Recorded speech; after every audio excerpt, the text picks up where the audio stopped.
Election tribunal کی تبدیلی کے خلاف درخواستوں کا تفصیلی فیصلہ جاری۔ اسلام آباد ہائی کورٹ نے الیکشن کمیشن کا 10 جون کا الیکشن ٹریبیونل تبدیلی کا فیصلہ کالعدم قرار دے دیا۔ عدالت نے پی ٹی آئی رہنماؤں کی درخواستیں منظور کر لی۔ چیف جسٹس عامر فاروق نے 44 صفحات پر مشتمل تفصیلی فیصلہ جاری کیا۔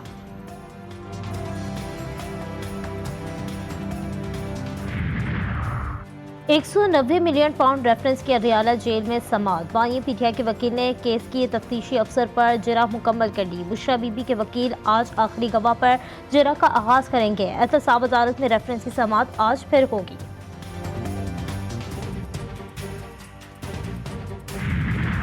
اور کراٹے کمبیٹ لیگ میں پاکستانی فائٹر شازیہ پرنس کا شاندار کارنامہ۔ شازیہ پرنس نے برازیلین حریف برونو ایسس کو لائٹ ویٹ بیلٹ میں شکست دی تھی۔ پاکستانی فائٹر شازیہ پرنس تاحال کراٹے کمبیٹ لیگ میں ناقابل شکست ہیں۔ شازیہ پرنس اس سے قبل بھی 5 مقابلے اپنے نام کر چکے ہیں۔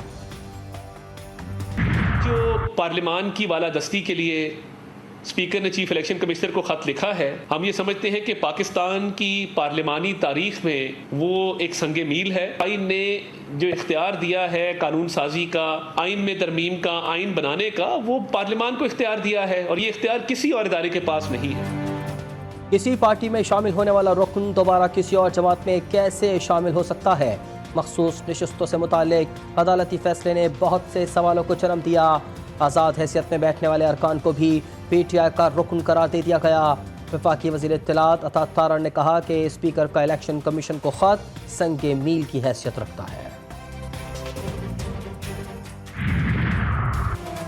مخصوص نشستوں سے متعلق سپریم کورٹ کی وضاحت پر الیکشن کمیشن کا اجلاس بے نتیجہ ختم۔ الیکشن کمیشن کا سپریم کورٹ کے فیصلے پر عمل درآمد سے متعلق تیسرا مشاورتی اجلاس ہوا۔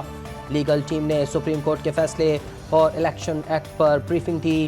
اجلاس میں الیکشن کمیشن ارکان، سیکریٹری اور قانونی ٹیم شریک ہوئی۔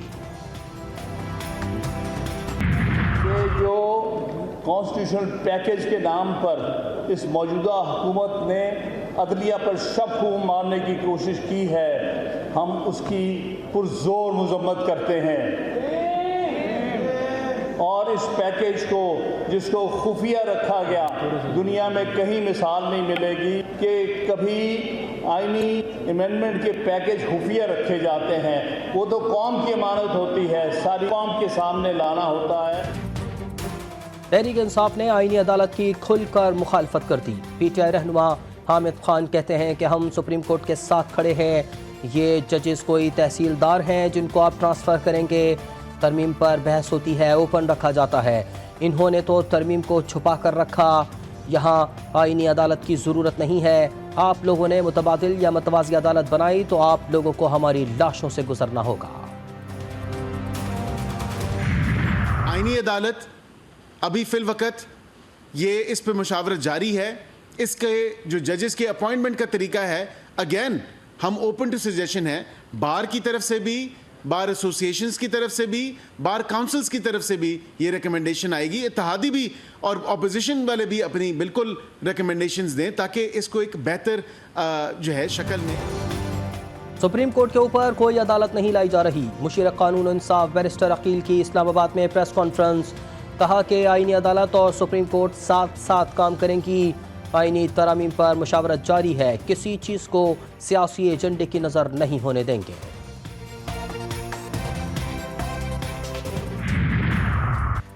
جماعت اسلامی کی بھی آئینی ترامیم کی مخالفت۔ حافظ نعیم الرحمان کہتے ہیں عدلیہ کا چند ہاتھوں میں چلے جانا کسی صورت قبول نہیں۔ جلد بازی کے ہتھ کنڈوں سے حکومت کے ارادے ظاہر ہیں۔ فارم 45 پر فیصلہ ہو تو بڑی تعداد میں لوگ فارغ ہو جائیں گے۔ سابق صدر عارف الوی بولے کہ یہ بل ترامیم کا نہیں بلکہ تدفین کا ہے۔ آئین کی تدفین کا بل بے انتہا خطرناک ہے۔ کہا کہ ملک میں بہت سی چیزیں خطرناک ہوتی جا رہی ہیں۔